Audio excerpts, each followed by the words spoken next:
नमस्कार। कहानी गोल्ड में आज सुनिए प्रमिला वर्मा जी की लिखी कहानी अक्सों में तुम। एयरपोर्ट पर फ्लाइट की जानकारी के लिए लाइन में खड़ी शैलजा को जब रोहित ने देखा तो वह अचंभित खड़ा रह गया। सचमुच यह शैलजा ही थी। वह तेज कदमों से चलकर उसके पास गया और उसके बाजू में खड़ा हो गया। वह पूछताछ खिड़की पर तर्क कर रही थी। आखिर कब निकलेगी फ्लाइट? क्या आप समय नहीं बता सकते? देखिए मैडम, लेह दिल्ली हवाई मार्ग खराब मौसम के कारण बंद है। ठीक होते ही घोषणा करेंगे। हम यहाँ 4 घंटे से बैठे हैं। मौसम तो अब ठीक ही नजर आ रहा है। बड़बड़ाते हुए जैसे ही वह मुड़ी तो सामने रोहित को खड़ा देखकर अचकचा गई। एकदम समझ नहीं पाई कि यह वही रोहित है। पूरे 18 वर्ष बीत गए, फिर भी आंखों में पहचान तो झिलमिलाई ही थी। शैलजा, तुम यहाँ रोहित ही हो ना? क्यों पहचाना नहीं? रोहित जैसे खुशी से चहक पड़ रहा था। शैल खड़ी थी सामने, उसकी शैल जिसको उसने बेतहाशा प्यार किया, और आज पहचानूंगी क्यों नहीं? जिसने मेरी भावनाओं को, प्रेम को कुचला, धोखा दिया, उसे नहीं पहचानूंगी क्या? इतना सब तो उसने कहना चाहा, लेकिन अपना दुख अंदर ही दबाकर बोली, यहाँ कैसे? वही तो मैं पूछना चाह रहा था, तुम यहाँ कैसे? पहले तुम बताओ। मैं तो आर्टिस्ट हूँ, रोहित ने कहा। यहाँ के लैंडस्केप बनाने का काम मिला था। एक मल्टीनेशनल कंपनी को अपने न्यू ईयर के कैलेंडर बनवाने थे तो मुझसे संपर्क किया। मैं तो यहाँ करीब 20 दिन से हूँ, रोहित ने कहा। और तुम? मेरे पति का भी यहाँ कुछ काम था, हम दोनों ही यहाँ आए थे, लेकिन वे चले गए। उसने कहा, मैं यहाँ के प्राकृतिक दृश्य आंखों में भर लेना चाहती हूँ, इसलिए रुक गई। तुम तो प्रकृति को अपनी कला से रूप दे पाते हो। मैं तो सिर्फ आंखों में समेट लेती हूँ, इस डर से कि कहीं ये आकृतियां आंखों से झर न जाएं, जैसी 18 वर्ष पूर्व झरी थी। यह सब कुछ सोचकर उसे उदासी ने घेर लिया। अच्छा, प्रकृति धोखा नहीं देती ना? देती है यदि कोई तूफान आ जाए, रोहित ने कहा और उसके भीतर की उदासी को महसूस किया। दोनों ने अपने भीतर पीड़ा को महसूस किया। फिर वे हॉल में रखी कुर्सियों पर आकर बैठ गए। रोहित ने उसके भीतर की उदासी को महसूस किया। पति क्या करते हैं? क्या करोगे जानकर? नाराज हो? होना भी चाहिए। मैं तुम्हारा गुनहगार हूं। छोड़ो उन बातों को, अब तो एक लंबा अरसा बीत गया, उसने कहा। लेकिन मुझे लगता है मानो कल की ही बात हो, सोचा उसने, लेकिन कहा नहीं। फिर घोषणा हो रही थी। शायद 1 घंटा 40 मिनट की देर और थी। हमें खेद है। कॉफी पियोगी? ठीक है, चलते हैं। ठंड तो थी ही, कल भी कितनी बर्फ गिरी थी। उसने वैनिटी बैग से ऊनी दस्ताने निकालकर पहन लिए। रोहित एक पुलोवर में ही था, न कान ढके न दस्ताने पहने। बिल्कुल वैसा ही रोहित जैसा पहले था। तुम्हारी उम्र रिवर्स में चल रही है रोहित। अच्छा, वह हंसने लगा। और तुम भी वैसी ही हो, दुबली पतली, बाल तक वैसे ही हैं। मन में सोचा, रेशमी मुलायम, 18 बरस पहले जैसी शैलजा। स्नैक्स लोगी? नहीं, सिर्फ कॉफी ही। कॉफी पीते हुए वह बोली, मेरे एक बेटा है 14 साल का। अच्छा, उसे साथ नहीं लाई? नहीं, वह अपनी बुआ के घर पर है। उसे मूर्तियां और पेंटिंग्स। कॉफी का घूंट भरा उसने और चुप हो गई। मैं क्यों बता रही हूँ रोहित को कि मेरे बेटे को पेंटिंग्स बनाने का शौक है। वह मूर्तियां भी गढ़ता है और इसके लिए उसने स्पेशल क्लासेस लगवाई हैं। कैसे उपजा यह शौक? क्योंकि तुम मेरे दिल दिमाग पर छाए रहते थे रोहित। मेरी जिंदगी के हर अक्स में तुम थे और हो। तुम कुछ कह रही थी? नहीं, कुछ नहीं। अपने बेटे के बारे में, पेंटिंग्स, मूर्तियां। वह चुप हो गया। नहीं, कुछ नहीं। वह चिढ़ गई। खैर, इच्छा नहीं है तो मत बताओ। वही पुराना अंदाज बोलने का, किसी भी बात का कभी बहुत आग्रह नहीं किया रोहित ने। जब रोहित 25 वर्ष का था और वह 22 वर्ष की, तभी उन्होंने शादी का फैसला लिया था। उसके बड़े भाई भी मान गए थे इस शादी को। चूंकि दोनों ही परिवार उस समय आर्थिक रूप से सशक्त नहीं थे, अतः आर्य समाज रीति से विवाह करना उन लोगों ने श्रेष्ठ समझा। रोहित के माता पिता की शैलजा से छोटी 2 वर्ष की बहन थी। आर्य समाज मंदिर में दोनों ही परिवारों को इकट्ठा होना था। उसकी माँ की मृत्यु हो चुकी थी, पिता बीमार थे और एक बड़ा भाई जो उस समय अविवाहित था। भाई और उसके पिता रोहित के बारे में जानते थे रोहित में ढूंढने से भी कोई बुराई नहीं निकल सकती, ऐसा भाई ने शैलजा के सामने पिता से कहा था। हमारी शैलजा खुश रहेगी बाबा, बाबा ने भी स्वीकृति दे दी थी। सुबह ठीक 10 बजे घर में आकर ब्यूटिशियन ने उसका श्रृंगार किया। माँ के सारे आभूषण भाई ने उसे पहनवा दिए। अपने आप को आईने में देखकर वह शर्मा गई। क्या यह सचमुच हमारी शैलजा है? पीछे भाई आकर खड़े हो गए थे। वह भावुकता के उन क्षणों में भाई से लिपट गई। घर के सामने टैक्सी आकर खड़ी हुई। उसकी 4-5 सहेलियां भी आ गई थीं। कुछ मंदिर में सीधे पहुंचने वाले थे। बाबा ने सिल्क का कुर्ता पजामा पहना था। भाई तो था ही अत्यंत आकर्षक। साधारण शर्ट पैंट में भी उसका व्यक्तित्व अलग ही दिखता था। काश आज माँ होती।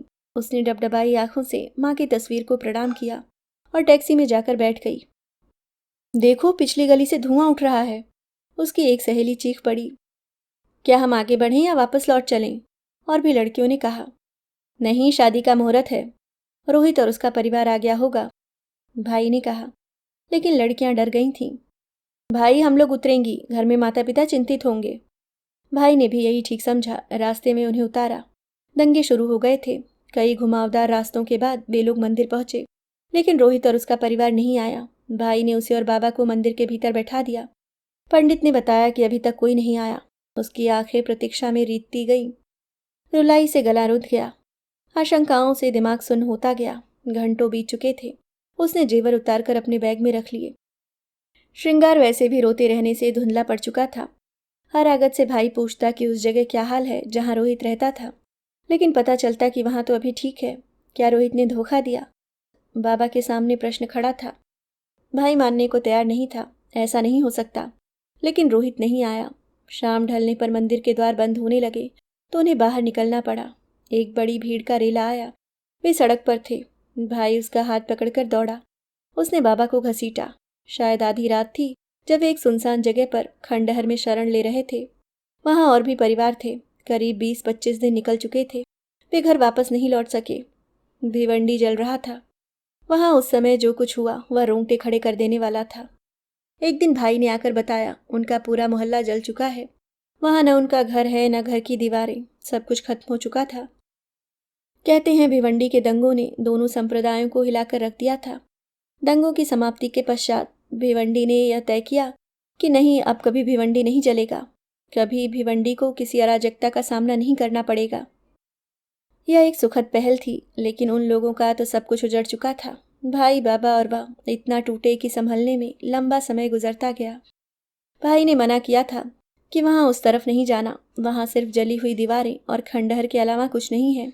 लेकिन वह प्रतिदिन वहां जाने लगी। वहां खड़े होकर वह रोहित का इंतजार करती। पिछली गलियों में चहल पहल शुरू हो गई थी। सभी सहेलियां कहाँ चली गई थीं, कुछ नहीं मालूम। अपने घर की जली हुई दीवारों में वह सुख ढूंढा करती। शायद यहीं कहीं दबा हो। वो उसे कुरेद लेगी या खोद लेगी। जमीन पर उकड़ू बैठकर वह जमीन खोदती, किसी लड़की की छड़ी से, घड़े के टूटे टुकड़े से। यह कौन सी बदहवासी थी वह नहीं जानती। एक बार उसके हाथ एक चूड़ी का टुकड़ा आ गया था। हाँ, यही वह टुकड़ा था जो शादी वाले दिन उसके हाथ में चढ़ाते हुए टूट गया था। उसकी आंखें झिलमिलाईं। जब एक चूड़ी के नन्हे टुकड़े ने सारी यादों को यूं सामने ला दिया तो देखना रोहित अवश्य आएगा। उसे तो यह भी नहीं मालूम कि वह कहाँ होगा। क्या भाई ने उसे ढूंढने की भरपूर कोशिश नहीं की? उसके हर ठिकाने को, हर गली को ढूंढा। राहत कैंपों में भी गया, लेकिन निराशा ही हाथ लगी। क्या दंगे ही वजह थी या रोहित ने नहीं आना चाहा? वह फ्रीलांसर आर्टिस्ट था, अतः उसका कार्यस्थल भी कोई नहीं था। परिवार न सही, रोहित तो आ ही सकता था। मंदिर की वह बेचैनी उसे याद आई। अपमान से उसका चेहरा लाल हो गया। जब दुल्हन बनी वह घंटों खड़ी रही थी। लेकिन रोहित ने ऐसा क्यों किया था? क्या इसकी रूपरेखा पहले ही बन चुकी थी कि वह नहीं आएगा? क्यों रोहित के माता पिता शादी के लिए सहर्ष तैयार तो नहीं हुए थे? रोहित ने तैयार करवाया था। उसके माता पिता की इच्छा थी कि रोहित के ससुराल से इतना धन तो मिले कि वे अपनी बेटी ब्याह सके। यही कारण था कि ऐन वक्त पर रोहित नहीं आया और दंगे बहाने बन गए। पूरे 4 वर्ष तक वह उस टूटी फूटी जली हुई गली में जाती रही। उसने वह चूड़ी का टूटा हुआ टुकड़ा सहेज कर एक रेशम के कपड़े में रखकर डिब्बी में संभाल कर रखा। यह उसका टूटा सपना था जिसे वह छू सकती थी, चाहे जब निकाल कर देख सकती थी। उसने उस टूटे सपने पर न जाने कितनी दफा आंसू भी बहाए। आंसू शबनम पर मोती सा गिरते और टूटे सपने का रेशम का कपड़ा उसे अपनी गिरफ्त में ले लेता वह टूटा सपना इस बात का गवाह था रोहित कि मैंने तुम्हें कितना चाहा। बाद में भाई ने उसे शादी के लिए मनाया और इस बीच उस गली के जले मकानों की जमीन को किसी बिल्डर ने खरीद लिया। उसने वहां जाना छोड़ा। भाई ने एक दिन उसके चेहरे को अपने सीने में छुपाते हुए कहा था, कब तक इंतजार करेगी शैल? तुम्हारा यह दुख मुझसे देखा नहीं जाता। बाबा भी उसकी ओर आंसुओं से डबडबाई आंखों से देखते रहे। क्या वे अपने बच्चों की पीड़ा समझते नहीं थे? उसने इन भावनाओं के समक्ष अपने आप को समर्पित कर दिया। विवाह के पश्चात वह बेंगलोर आ गई थी। भिवंडी छूट ही गया। भाई की अच्छी नौकरी मुंबई में लग गई, लेकिन भिवंडी की उन यादों ने उसका पीछा नहीं छोड़ा। वह अपने साथ उस टूटे सपने को भी ले आई थी। बाबा की आंखों में मोतियाबिंद हो गया था, जो ऑपरेशन के बाद भी अंधापन ला रहा था। अब उनकी आंखें निरुपाय थी। अब उनकी आंखों में अपने बच्चों के लिए न कोई सपना तैरता था, न कोई उमंग ही। भाई ने शादी कर ली थी।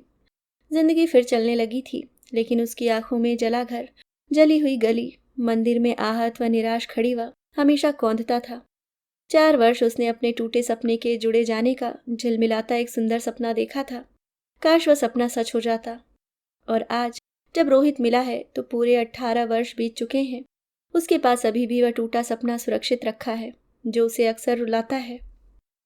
एयरपोर्ट पर उसके जहाज के जाने की घोषणा हो रही थी। अब उसे भीतर जाना था। एक लंबी प्रतीक्षा समाप्त हो चुकी थी। उसने रोहित की ओर देखा। चलूं? आंखों में ही पूछा हो मानो। शैल, तुम क्या दिल्ली में ही रहती हो? वह चुप रही। सुनो, अपना फोन नंबर तो दे ही दो, रोहित ने कहा। नहीं, वह बोली। क्या करोगे फोन नंबर मांगकर? मैंने अपनी जिंदगी के 18 वर्ष गुजार लिए हैं, और भी गुजर जाएंगे। फिर मेरे पति को यह पसंद भी नहीं कि मैं अतीत कुरे दूं। तुमने विवाह किया? कैसा मूर्खतापूर्ण प्रश्न था। वह हंसने लगी। वह भी हंस दिया। भला इतनी उम्र तक वह विवाह क्यों नहीं करेगा? रोहित, तुम्हारा उस दिन नहीं आना निश्चित था, है ना? बोलकर वह फीकी हंसी हंस दी। वह भीतर जाने को मुड़ी। रोहित ने जल्दबाजी में अपना विजिटिंग कार्ड पॉकेट से निकाला और उसके हाथ में थमा दिया। उसने यह भी ध्यान नहीं दिया कि उसे कुछ दिया गया है। हठात वह बोल पड़ी, रोहित, तुम्हारे पास कोई टूटा सपना सुरक्षित है? हाथों के स्पर्श से दोनों ही सिहर उठे। अंदर जाते तक वह उसे देखती रही। रोहित उसके इस वाक्य से आहत नजर आ रहा था। हवाई जहाज पर बैठकर उसने एक उचटती दृष्टि हवाई अड्डे पर डाली और उसकी आंखें रोहित को ढूंढने लगी। वह अपनी चाहत का एक निरर्थक प्रयास था या एक आशा? पूरे 4 वर्ष इन्हीं आंखों ने तुम्हारा इंतजार। उस खाली कोने को तुम कभी भर पाओगे? मैं क्या संपूर्ण होकर कभी जी पाई? मेरे बेटे के चित्रों में मैं तुम्हें ढूंढती हूँ। कैनवास पर उसका रंगों से भरी कूची मारने का ढंग, वही देर तक खड़े होकर तल्लीनता से रंगों का भरा जाना। तुम्हारी आंखें, मेरा प्रेम कहीं न कहीं मेरे बेटे को छूता है। जहाज ने उड़ान भरी तो सब कुछ पीछे छूटता सा लगा। हाथ में रखा विजिटिंग कार्ड पता नहीं कब उसने बैग में डाल लिया था। दिल्ली लौटी तो बेटा अंशु बुआ के पास से घर लौट आया था। दोनों में ढेरों बातें होती रहीं। पति अपने कार्य में व्यस्त रहते थे, लेकिन उसके पास था अंशु, जो उसका खालीपन भरता था। इसलिए उसे अकेलापन अर्थात पति का निरंतर बाहर रहना सालता नहीं था। उसने अंशु को लेह लद्दाख के बारे में बताया और यह भी कि वहाँ की प्रकृति को कैनवास पर उतारने वह उसे वहाँ कभी ले चलेगी। रोहित तो सुखी था। वह इस टूटे सपने को 18 साल बिता आई है। चलो, सोवेनियर जैसा यह टूटा सपना उसकी अलमारी में सदैव रहेगा, और जब सर्दियां बीत जाएंगी कोई उसकी अलमारी खुदाई में से निकालेगा तो यह टूटा सपना उसके हाथ में होगा। उसने डिब्बी अंदर रख दी और अलमारी बंद कर दी। वह पति के ऑफिशियल टूर में अक्सर साथ होती। उसे घूमने का शौक था और इस तरह वह अपने चित्रकार बेटे के लिए उस नए शहर की कलाविधियों का चक्कर लगाती। लौटकर उसे नए नए सुझाव देती। पत्रिकाओं और पुस्तकों की दुकानों में जाकर नई नई किताबें खरीदती। बस उसकी यही खरीदारी होती। पति आश्चर्य करते कि महिलाएं तो साड़ी, गहने और अन्य सजावट के सामान खरीदने या देखने में समय बिताती हैं, लेकिन शैलजा का शौक बस इसी के आसपास घूमता। इलाहाबाद पहुंचकर वह होटल के कमरे में अकेली थी तो अपना बैग उलीचने लगी।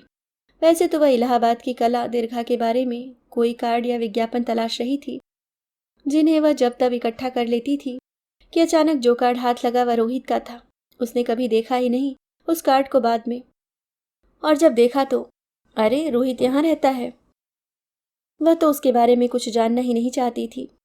अब जब वह यहाँ है तो रोहित से मिल सकती है, लेकिन क्या होगा? उसके पत्नी बच्चे मिलेंगे, 2-4 पेंटिंग्स दीवार पर टंगी होंगी। वह अपनी पत्नी से उसका परिचय कराएगा और पत्नी गहरी और शक की नज़रों से उसे देखती रहेगी।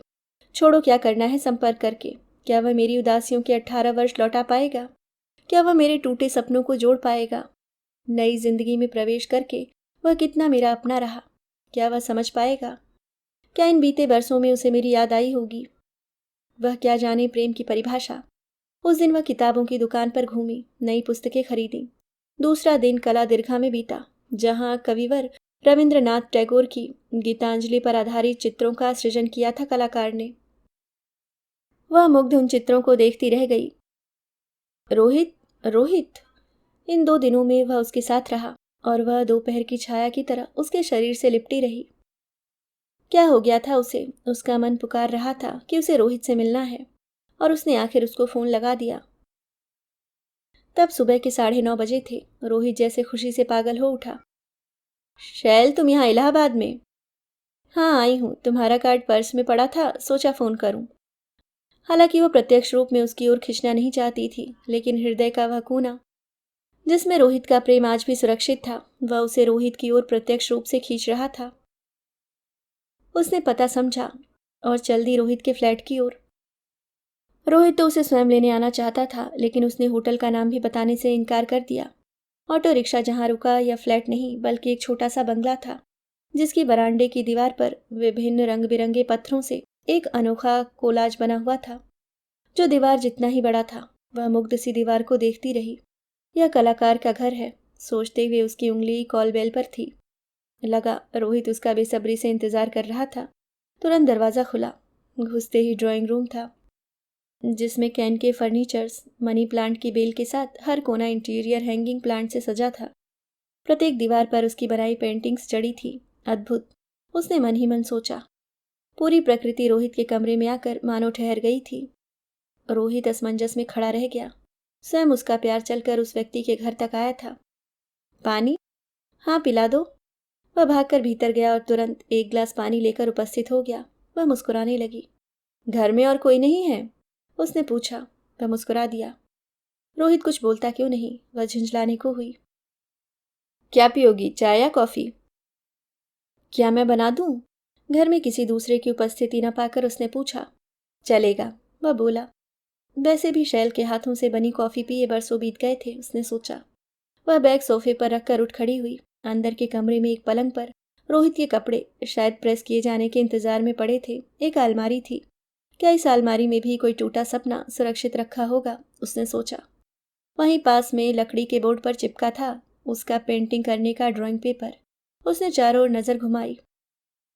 लेह के लैंडस्केप बना लिए? हाँ, भेज भी दिए, रोहित ने कहा। उन्हें कैसे लगे? हंगामा हुआ। हंगामा क्यों? क्या चित्र पसंद नहीं आए? नहीं, बहुत सजीव लगे उन्हें, इसलिए हंगामा हुआ। यह कंपनी स्विस कंपनी से कोलैबोरेट है। उनका भी आर्टिस्ट है, लेकिन मेरे चित्र पसंद आए। अगला कॉन्ट्रैक्ट भी साइन हो गया। वह कॉफ़ी बनाने किचन में आ गई। किचन में किसी स्त्री के होने का एहसास नहीं था, अर्थात रोहित अकेला रहता है। कॉफ़ी बनाने को उसने बर्तन निकाला ही था कि बाजू का कमरा दिखा। तभी रोहित किचन में आ गया। मैं कॉफ़ी शक्कर देता हूँ, रोहित ने कहा। ढूंढ लूंगी, उसने कहा। यहाँ अकेले रहते हो रोहित? नहीं, मेरा प्रेम साथ है ना। अर्थात? उसी के साथ रहता हूँ। बगैर विवाह के? वह भौचक थी। नहीं, उसने विवाह कर लिया। फिर भी तुम्हारे साथ रहती है?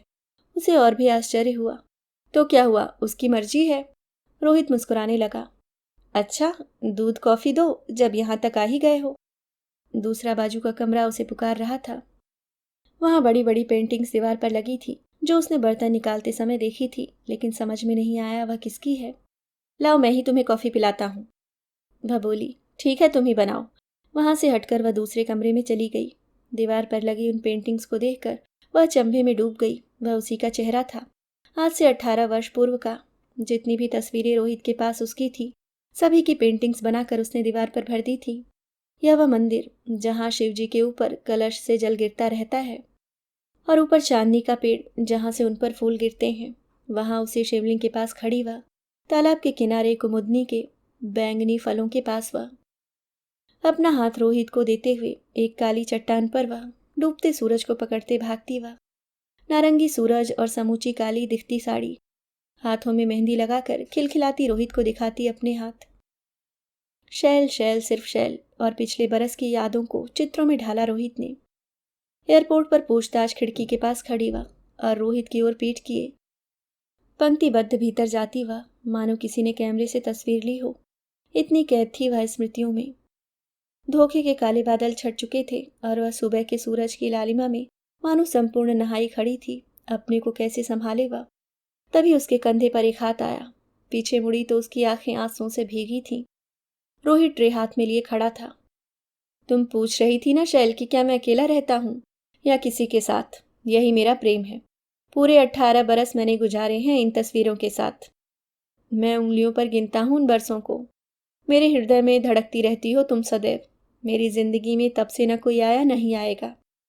मेरे पलछिन तुम्हारे प्रेम को समर्पित हैं शैल। मेरा प्यार और मेरी कलाकृतियां ही मेरी जिंदगी हैं। रोहित ने कहा और उसे साथ आने का इशारा करते हुए ड्राइंग रूम की ओर बढ़ा। तो मैं तो हार गई इस प्रेम के समक्ष। मैं तो समझती थी कि शायद मैं ही, सोचा उसने। लेकिन प्रश्न अभी भी दिमाग में मौजूद था। तो तुम आए क्यों नहीं रोहित। वे दोनों चुपचाप आकर ड्राइंग रूम में बैठ गए। आंखों में अश्रुओं का सैलाब आकर ठहर जाता। क्या नहीं बोलोगे रोहित कि तुम उस दिन क्यों नहीं आए। लेकिन वह बोल नहीं पाई। दोनों के हाथों में कॉफी के प्याले थे। एक बेतहाशा प्रेम भरी दास्तान का यह एक अल्प विराम था। अचानक ही रोहित ने बोलना शुरू किया। शैल उस दिन दंगे भड़क गए थे। हम निकलने ही वाले थे कि रास्ते में बहन को पिकअप कर लेंगे। लेकिन सब कुछ खत्म हो चुका था। हम टैक्सी से वहां पहुंच ही नहीं पाए। टैक्सी वाला तो जाने को तैयार नहीं था। बहन और उसकी सहेलियां भी, जिन्हें वह अपनी भाई की शादी में लाने गई थी। क्योंकि ऐसा ही तय हुआ था कि वे सब इकट्ठी होकर एक के घर में मिलेंगी। लेकिन किसी ने खबर की, वह जगह तो तहस नहस हो चुकी है।